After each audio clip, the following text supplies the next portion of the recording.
Welcome back to Sports this morning on Channels Television. Let's get on with the show now.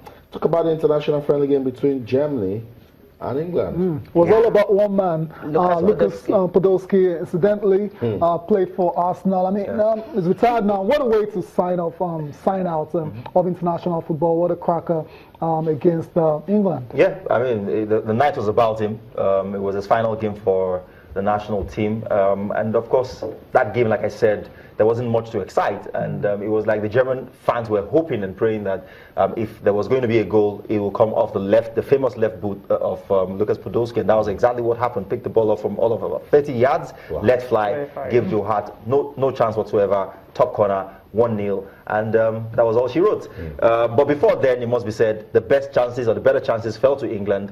Vardy had a chance. I thought Dele Alli on one occasion should have done better as well. But then Ter Stegen showed why he's Barcelona's #1. Because, I mean, all the talk with the German national team is about Manuel Neuer. He's an able, capable deputy. He showed that last night. That's right. No doubt about it. A strong team. And when your deputy is as good as the main goalkeeper. Absolutely. Exactly. And for Podolski, how would you rate his time at Arsenal? I mean, he came, scored a few goals.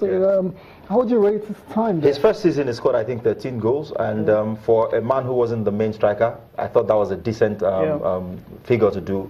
But the following season, Arsenal brought in a few other strikers, and his opportunities became, fewer until he left.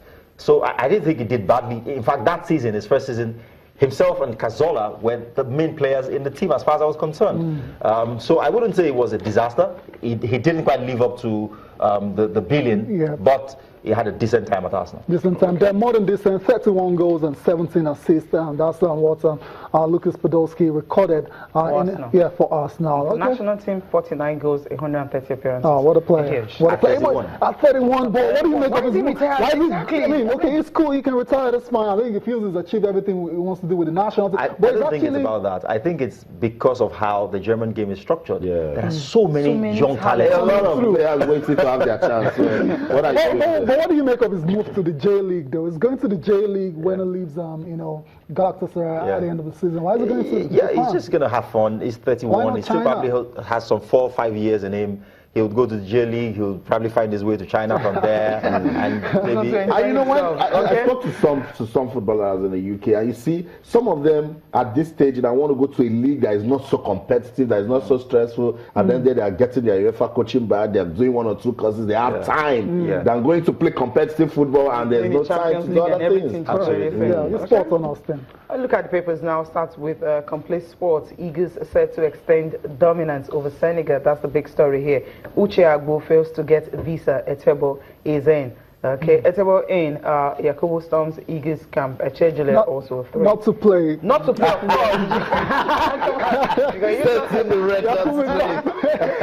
Echejele 3 by Eagle Spirit. Especially when you check their dance step on Twitter and Instagram, you'll be amazed in how these players can dance. I hope they can replicate that on the field after scoring goals. 10 Senegal players stranded in Paris. Okay, but the game, go ahead. Costa not ruling out Chelsea exit. Okay, they won't let you go. Sporting Live is the last paper for review before we go. 1,400 fans to watch Iyana Cho. It will be that's the friendly against Senegal. Hopefully Nigerians turn up late as usual to more than 1,400 watching a match between Nigeria and Senegal. It's not very. That's the number you have at training sessions. Not impressive with us. Hopefully Nigerians can turn up late. We're used to doing that, and just come and cheer the guys too. But with the recent threats, I know Nigerians in London will stay at home. But you don't allow that to actually affect. Ferdinand tells Lukaku to leave. I mean, it looks like Lukaku is on his way out. He's on his way out. I think that he's gotten bigger than the club. A striker scored 20-something goals in all competitions this season. He's young. He's been at a bigger club where he didn't quite hack it. He's come here. He's proven that he can play at the top level. Right. So he wants to take the trajectory of his career higher. You can't begrudge him for that. Which club should they go to?